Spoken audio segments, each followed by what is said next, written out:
guys, we have our cute food time to eat with. For we're gonna eat. Ay! May nilagyan mong bulak sa ilalim. lang kasi nga ano. Ay, nako. Di... Ay. Oo, ma, may gulak yan, ma.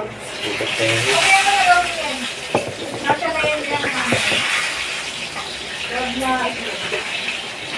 I-try ko lang yung mga itlog. Maliit na. Ano daw meaning ng itlog?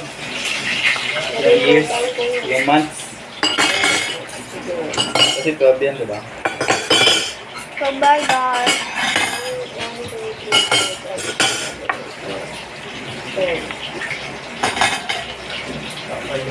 Ito. No. That's my real name.